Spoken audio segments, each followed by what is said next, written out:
तो दोस्तों, उम्मीद करते हैं आप लोग बहुत अच्छे होंगे। आपकी जो तैयारी है आपके एग्जाम के लिए काफी अच्छी चली होगी।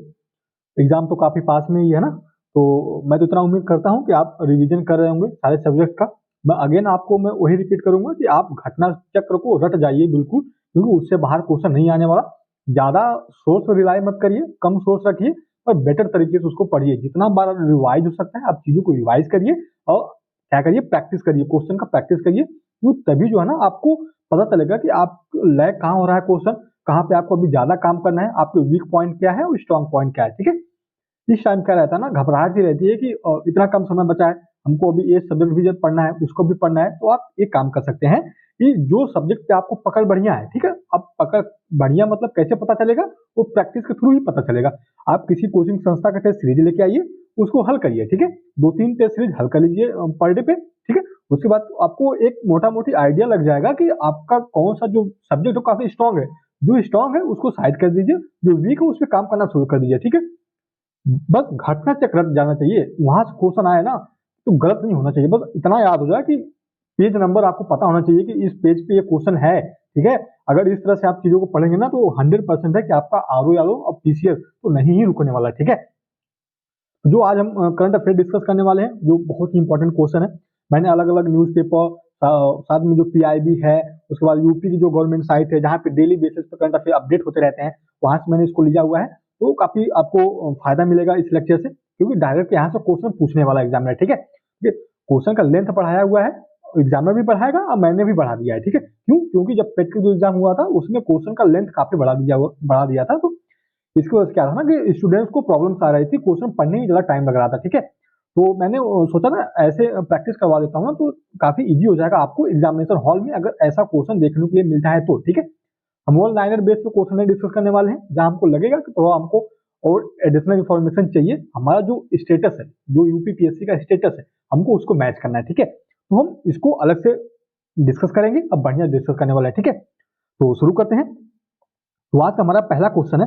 पहला क्वेश्चन हमारा क्या कहता है कि योगी आदित्यनाथ से पहले उत्तर प्रदेश के ऐसे कौन से मुख्यमंत्री थे जो सबसे लंबे समय तक कार्यकाल उनका रहा। यानी मैं सीधा क्वेश्चन पढ़ता हूँ और उसके बाद जहां लगेगा कुछ इन्फॉर्मेशन चाहिए तो मैं वहां पे आपको डिलीवर कर दूंगा। ठीक है, चलिए। योगी आदित्यनाथ से पहले उत्तर प्रदेश के मुख्यमंत्री के रूप में सबसे लंबे कार्यकाल का रिकॉर्ड किसने तोड़ा था। ठीक है, तो कार्यकाल जो रिकॉर्ड था अब तक योगी आदित्यनाथ ने उसको तोड़ दिया है। फिलहाल इसके पहले जो सबसे अधिक कार्यकाल था उनका, जो टेन्योर था एज अ सीएम, वो था आपका संपूर्णानंद का। ठीक है, किसका था? तो संपूर्णानंद का था। आप इसको ध्यान रखेंगे, ठीक है, भूला नहीं इसको। ठीक है ना?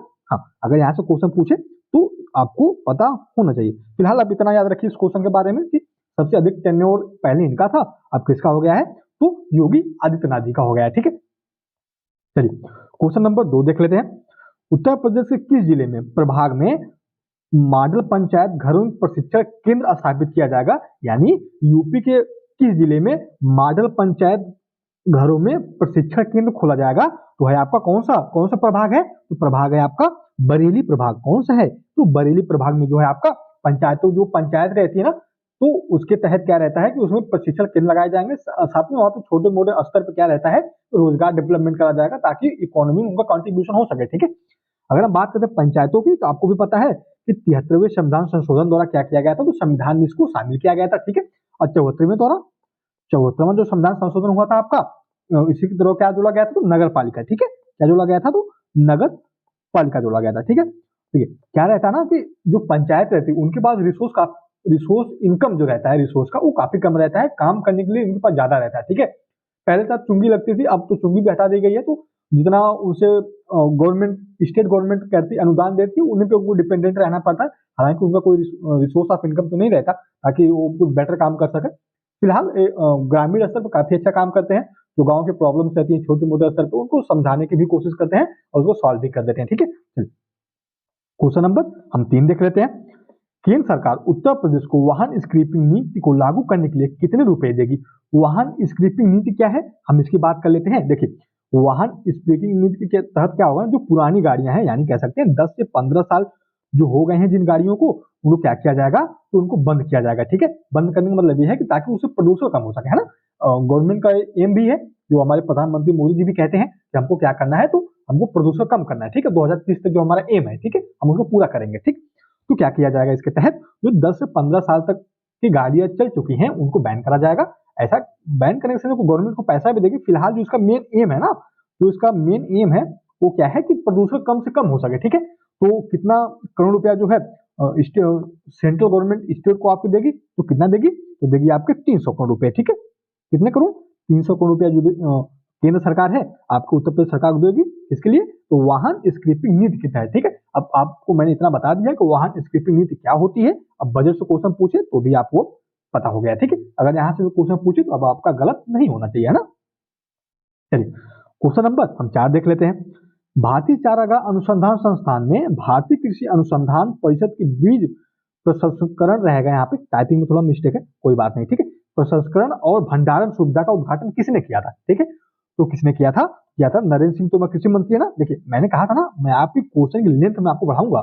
मैं वन लाइनर क्वेश्चन डिस्कस करके आगे बढ़ने वाला नहीं हूँ, क्योंकि मुझे पता है कि कंपटीशन टफ है, पेपर टफ आने वाला है। तो थोड़ा हम लेंथ पे आते हैं, जो पीएससी आयोग का स्टेटस रहा है हम उसको मैच करते हैं, ठीक है। आपका जो स्टेटस हम उसको मैच करते हैं। क्या हम एक लाइन में क्वेश्चन डिस्कस करके खत्म कर दें, आप ये चाहते हैं, ये उम्मीद करते हैं, तो मैं नहीं करने वाला ऐसा, ठीक है। ऐसा मैं नहीं करने वाला कि छोटा छोटा क्वेश्चन डिस्कस करके हम आगे बढ़ जाएंगे, नहीं। जहां लगेगा इंपॉर्टेंट क्वेश्चन है, बेटर तरीके से लैंग्वेज टफ करेंगे, लंबा करेंगे क्वेश्चन को, ताकि आपको थोड़ा पढ़ने में भी कठिनाई आए, है ना। तभी तो मजा आएगा क्वेश्चन हल करने का, है ना। ऐसा क्या है कि मैं छोटा सा क्वेश्चन डिस्कस कर दूं और यहाँ से सीधा बढ़ जाए आगे, ऐसा मजा नहीं आएगा, ऐसा सिलेक्शन नहीं होगा पीसीएस में। मेहनत करना पड़ेगा ना इसके लिए। तो थोड़ा क्वेश्चन का लेंथ को बढ़ाया है, तो आप उससे काम करिए, ठीक है। तो कहाँ पे है आपका भारतीय चारागाह अनुसंधान, तो आपका कहाँ पे है, तो झांसी में, है ना। कहाँ पे है, तो झांसी में।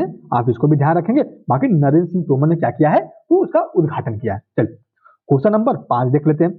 संस्कृति सीखने को बढ़ावा देना, संस्कृत को सीखने के लिए बढ़ावा देना और छात्र के लिए प्रतिस्पर्धा परीक्षा तैयारी करने के लिए कौन सा ऐप लॉन्च किया गया है, ठीक है। तो संस्कृति को बढ़ावा देने के लिए बेसिकली कौन सा ऐप लॉन्च किया गया है, ताकि छात्रों में क्या हो, तो प्रतिस्पर्धा बढ़ सके। तो कौन सा ऐप लॉन्च किया गया है, लॉन्च किया गया आपका संस्थार्थ, है ना। यहाँ पे टाइपिंग मिस्टेक मैं यहाँ पे लिख देता हूँ, हाँ, संस्थार्थ मैं यहाँ पे लिख देता हूँ। हाँ, ये है आपका ऐप जो संस्कृत को बढ़ावा देने के लिए लॉन्च किया गया, ठीक है। चलिए क्वेश्चन नंबर हम 6 देख लेते हैं।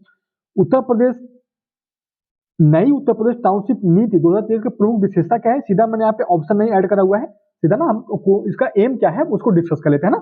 मैंने पहले भी आपको डिस्कस करा था जब टाउनशिप के बारे में, तो वहां मैंने ऑलरेडी 4 ऑप्शन के थ्रू चीजों को बताया था, लेकिन हम सीधा यहाँ पे ऑप्शन को टिक करने वाले हैं, ठीक है। तो टाउनशिप नीति 2023 की प्रमुख विशेषता क्या है, हम उसको जान लेते हैं। चलिए, तो छोटे शहरों में न्यूनतम कॉलोनी का आकार 12.5 एकड़, अन्य शहरों में 25 एकड़ और पैदल यात्री अनुकूलन बुनियादी ढांचे विकसित करना जो है किस पे केंद्रित है, तो आपका जो है उत्तर प्रदेश टाउनशिप योजना केंद्रित है किस पे, शहरों में, छोटे शहरों में कॉलोनी का जो आकार रहेगा 12.5 एकड़ एंड और शहरों में, बड़ों शहरों में 25 एकड़ रहेगा और पैदल यात्री अनुकूलित बुनियादी ढांचे विकसित करना आपके टाउनशिप योजना का क्या है, उद्देश्य है, ठीक है। आप ऐसा गेस कर सकते हैं, क्वेश्चन ऐसा भी आएगा, क्वेश्चन ऐसा भी आएगा। अरे यूपी स्पेशल ही है ना, यूपी स्पेशल तो हम पढ़ रहे हैं, तो फिर यूपी स्पेशल में टाउनशिप योजना क्यों नहीं आ सकती, आ सकती है ना, बेशक आ सकती है, आपको भी पता है, ठीक है। तो आपको भी पता है, तो हम उसी तरह चीजों को टैकल करेंगे ना, कुछ भी नहीं छोड़ने वाले। जहां लगेगा हमको इंपॉर्टेंट है, जहां से क्वेश्चन पूछा जा सकता है, डेफिनेटली कवर करेंगे, डेफिनेटली कवर करेंगे, ठीक है। मतलब रिवाइज करिए चीजों को बार बार। क्वेश्चन नंबर हम 7 देख लेते हैं। उत्तर प्रदेश के कितने जिलों में नई जेल का निर्माण किया जाएगा, हाँ, नई जेलों का निर्माण यूपी के कितने जिलों में किया जाएगा, तो किया जाएगा आपके अमेठी, महोबा, कुशीनगर और यहाँ पे चंदौली रहेगा, ठीक है, चंदौली, ठीक है, चंदौली रहेगा। अब इसको ध्यान रखेंगे तो ऑप्शन सी इसमें आपका बिल्कुल सही हो जाएगा। कौन सा सही है, तो सही है आपका अमेठी, महोबा, कुशीनगर और चंदौली में क्या किया जाएगा, तो नए जेलों का निर्माण किया जाएगा, ठीक है, कैदियों को भरने के लिए। कैदी जितने कम हो उतना बेटर है, लेकिन ठीक है बनाएंगे, अपराध भी तो बढ़ते जा रहे हैं ना। हालांकि यूपी में तो काफी क्राइम कम हो चुका है, गवर्नमेंट ने काफी काम भी किया है क्राइम को कम करने के लिए, ठीक है। चलिए क्वेश्चन नंबर 8 देख लेते हैं।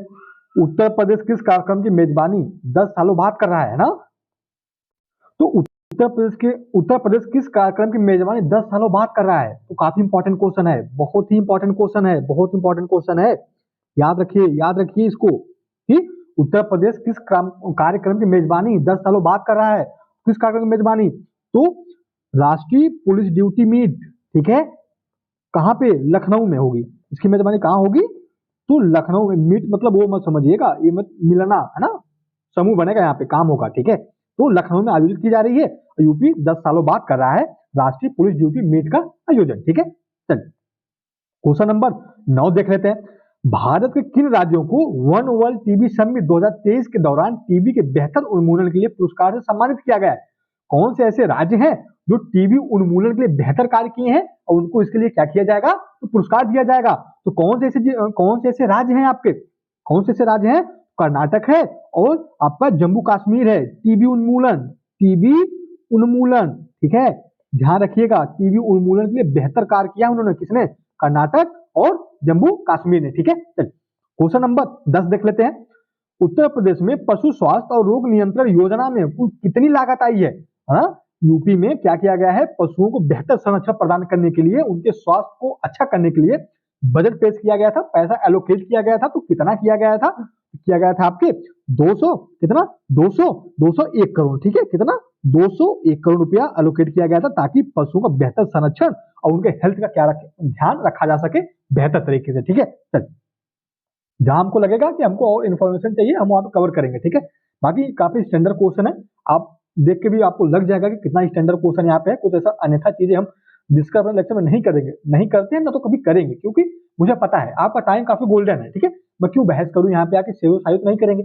हम आयोग की तैयारी कर रहे हैं तो जाहिर सी बात है हमारा कुछ मेंटलिटी जो हमारी होगी वो बेहतर होनी चाहिए, ठीक है। तो हमको बस अपने काम से काम मतलब रखना है, आगे पढ़ाई करनी है, बस जहां पे लगेगा हमको इंपॉर्टेंट है हमको नोट डाउन करना है, बस काम खत्म कर देना है, ठीक है। लगे नहीं रहना दिन भर टीवी पे, मोबाइल पे, ठीक है। चलिए क्वेश्चन नंबर 11 देख लेते हैं। किस संगठन ने पीलीभीत टाइगर रिजर्व को संरक्षण सुनिश्चित बाघ मानक कैट्स का दर्जा प्रदान किया गया है ना? तो जो है ना, किस संगठन प्रदान किया है पीलीभीत को सीएटी का दर्जा, सीएटीएस का दर्जा, किस संस्था ने इसको प्रदान किया है? तो अंतरराष्ट्रीय बाघ संरक्षण प्राधिकरण ने, ठीक है। किसने? सीधा सा क्वेश्चन पूछेगा आपके एग्जाम में, कैसे को यूपी का कौन सा ऐसा टाइगर रिजर्व है जिसको सीएटी का दर्जा दिया गया है, सीएटी का दर्जा दिया गया है? तो आपका पीलीभीत टाइगर रिजर्व हो जाएगा। और किसने प्रदान किया है? तो अंतरराष्ट्रीय बाघ संरक्षण प्राधिकरण, ठीक है ना, क्लियर है ना। चलिए क्वेश्चन नंबर 12 देख लेते हैं। वाराणसी जिले में सरकारी स्कूलों में सुधार लाने हेतु किस योजना का शुभारंभ किया गया है? ठीक है, तो सरकारी योजनाओं में सरकारी स्कूलों में यूपी के कुछ योजना चलाई गई है जिससे उनका प्रशिक्षण बेहतर हो सके, लड़कों को बच्चों को अच्छे से पढ़ाया जा सके। इसके लिए कौन सी योजना चलाई गई है? चलाई गई है प्रोजेक्ट अलंकार, बहुत इंपॉर्टेंट है। प्रोजेक्ट अलंकार सीधा क्वेश्चन पूछेगा आपके एग्जाम में, किससे संबंधित है? पहली बात तो यूपी से संबंधित है, किससे संबंधित है? तो यूपी से संबंधित है। किस लिए संबंधित है? इसका एम क्या है? तो सरकारी स्कूलों में बेहतर संरक्षण प्रदान करना इसका एम है, ठीक है, ये एम है, ठीक है, इतना ध्यान रखिएगा, भूलना नहीं है। बहुत इंपॉर्टेंट क्वेश्चन है ये, बहुत इंपॉर्टेंट क्वेश्चन, काफी हाईलाइटेड न्यूज था, ठीक है। तो आपको इसको ध्यान होना चाहिए। जब विधानमंडल का सत्र चल रहा था ना, तो उसमें भी इसका चर्चा हुई थी, किसकी? प्रोजेक्ट अलंकार की, ठीक है। तो यहाँ पे डायरेक्टली क्वेश्चन तो बनने वाला है। चलिए क्वेश्चन नंबर 13 देख लेते हैं। उत्तर प्रदेश में गेहूं का कुल खरीद लक्ष्य कितना मीट्रिक टन रखा गया है? तो कितना है? तो आपका हो जाएगा, देखिए काउंट कर लीजिएगा कितना है, ठीक है, मैं आपको ऑप्शन बता ही देता हूँ, ठीक है। काउंट कर लेते हैं, काउंट कर लेते हैं। काई दहाई सैकड़ा हजार 10,000 10 लाख, काई दहाई सैकड़ा हजार 10,000 लाख 10 लाख, 60 लाख मीट्रिक टन, ठीक है। 60 लाख मीट्रिक टन जो है आपका लक्ष्य रखा गया है, कितना? गेहूं खरीदने का, ठीक है। चलिए क्वेश्चन नंबर 14 देख लेते हैं। उत्तर प्रदेश में ई चार्जिंग सुविधाओं के लिए भूमि उपलब्ध के लिए कौन सा विभाग जिम्मेदार है? ठीक है, तो ई चार्जिंग के लिए जो यूपी में काम चल रहा है, जो प्रोजेक्ट चल रहा है, ताकि ई चार्जिंग को बढ़ावा दिया जा सके, जो उसके लिए भूमि एलोकेट होती है और उसका भूमि खरीदने की प्रोसेस भी चालू कर दी गई है। तो किस विभाग के तहत ये आता है? किस विभाग के तहत आता है? तो आता है आपके शिक्षा विभाग के तहत, ठीक है। ध्यान रखिएगा, यहाँ पे थोड़ा डाउट हो जाएगा कि ई चार्जिंग है तो हो सकता है, ठीक है, तो हो सकता है कि आपका क्या हो, कोई इलेक्ट्रॉनिक मिनिस्ट्री हो, लेकिन यहाँ इलेक्ट्रॉनिक मिनिस्ट्री नहीं है, यहाँ पे आपका एजुकेशन डिपार्टमेंट है, ठीक है। कौन सा है? तो एजुकेशन डिपार्टमेंट, ठीक है, एजुकेशन डिपार्टमेंट। चलिए क्वेश्चन नंबर 15 देख लेते हैं। हशुंदी और ओशनपुर ग्राम पंचायत सिद्धार्थनगर में पड़ता है, को दीनदयाल उपाध्याय पंचायत सतत विकास पुरस्कार 2023 प्राप्त हुआ है, ठीक है। तो किस श्रेणी में इसको प्राप्त हुआ है, आपको उसको आंसर देना है। और कौन सा दो पंचायत है? हशुंदी है और ओशनपुर ग्राम पंचायत कहाँ पड़ते हैं? तो सिद्धार्थनगर में पड़ते हैं, ठीक है। तो किस श्रेणी में दिया गया है? तो बाल हितैषी पंचायत श्रेणी के तहत जो है आपको आपके हशुंदी और ओशनपुर ग्राम पंचायत को क्या किया गया है? तो अवार्ड दिया गया है, दीनदयाल उपाध्याय पंचायत सतत विकास पुरस्कार, ठीक है। बाल हितैषी, हितैषी रहेगा यहाँ पे, हितैषी, ठीक है, हितैषी रहेगा पंचायत श्रेणी में, ठीक है। चलिए क्वेश्चन नंबर 16 देख लेते हैं। उत्तर प्रदेश के किस जिले में नया महिला विश्वविद्यालय बनाने की योजना है? यूपी के किस जिले में जो है नया विश्वविद्यालय बनाया जाएगा? ओमन तो है गोरखपुर। यहाँ पे याद रखिएगा मदन मोहन मालवीय यूनिवर्सिटी भी कहाँ पे है? मदन मोहन मालवीय एमएमएम यूनिवर्सिटी कहाँ पे है? तो आपके गोरखपुर में ही पड़ता है। कहाँ पे? तो गोरखपुर में पड़ता है, ठीक है, तो ध्यान रखिएगा। तो यहाँ पे एक नया महिला विश्वविद्यालय भी बनाया जाएगा, तो आप इसको भी ध्यान रखेंगे। चलिए क्वेश्चन नंबर हम 17 देख लेते हैं। वाराणसी में जल टैक्सी शुरू की जाएगी, यह किन दो घाटों के बीच शुरू होगा? ठीक है, वाटर टैक्सी शुरू की जा रही है आपके वाराणसी में, ठीक है, ये क्वेश्चन तो क्लियर हो गया। वाटर टैक्सी कहाँ शुरू की जा रही है? तो वाराणसी में शुरू की जा रही है। किन दो घाटों के मध्य शुरू की जा रही है? तो नमो घाट से लेके 80 घाट तक, ठीक है। अगर आप बनारस घूमे हैं तो आपको पता होगा 80 घाट के बारे में, ठीक है। तो नमो घाट से लेके कहाँ से? तो नमो घाट से लेके आपके कहाँ तक? तो 80 घाट तक, ठीक है। 80 घाट तक जो है आपका जल टैक्सी का क्या क्या किया जाएगा? तो शुभारंभ किया जाएगा, संचालन किया जाएगा, ठीक है। चलिए क्वेश्चन नंबर 18 देख लेते हैं। Uttar Pradesh transit oriental development नीति का क्या उद्देश्य? बहुत इंपॉर्टेंट क्वेश्चन है, बहुत ही इंपॉर्टेंट क्वेश्चन है। गारंटी है कि क्वेश्चन आने वाला है आपके एग्जाम में, चाहे पीसीएस का हो जाए चाहे आपका आरओआर का एग्जाम हो जाए, इसमें क्वेश्चन पूछने वाला है 100%, ठीक है। तो यूपी ट्रांजिट ओरिएंटल डेवलपमेंट नीति का क्या उद्देश्य है? तो रैपिड रेल और मेट्रो कॉरिडोर के साथ नए आधुनिक शहरों का विकास करना इसका मेन एम है, ठीक है। अगर यहाँ से क्वेश्चन पूछे कि यूपी के ट्रांजिट ओरिएंटल डेवलपमेंट नीति का मुख्य उद्देश्य क्या है? तो रैपिड रेल और मेट्रो कॉरिडोर के साथ नए आधुनिक शहरों का क्या करना? तो विकास करना, ठीक है। पता होना चाहिए, आपको पता होना चाहिए, बहुत इंपॉर्टेंट है, ठीक है। मैंने आपसे कहा ना कि मैं जो क्वेश्चन डिस्कस करता हूँ उसका कुछ स्टेटस रहता है, कुछ लेंथ रहती है उसकी। मैं ऐसा करंट अफेयर डिस्कस नहीं करता जो आपके एग्जाम के लिए बेनिफिशियल ही ना हो, ठीक है। मैं घंटे काउंट नहीं करता, मिनट काउंट नहीं करता, मेरा लेक्चर कितने टाइम में जा रहा है। मैं बेहतर एक कंटेंट प्रोवाइड करने की कोशिश करता हूँ अपनी तरफ से, ठीक है। बाकी आपके ऊपर है, आपको कितना पसंद आ रहा है, ठीक है। मुझसे जितना हो सकता है मैं उतना एफर्ट लगाता हूँ कि आपको बेहतर से बेहतर कंटेंट प्रोवाइड करा सकूँ, ठीक है। चलिए क्वेश्चन नंबर 19 देख लेते हैं। समर्थ अभियान किस मंत्रालय द्वारा शुरू किया गया है? ठीक है, तो किस मंत्रालय द्वारा शुरू किया गया है?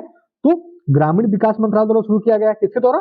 ग्रामीण विकास मंत्रालय द्वारा। क्या कौन सा अभियान है? तो समर्थ अभियान है।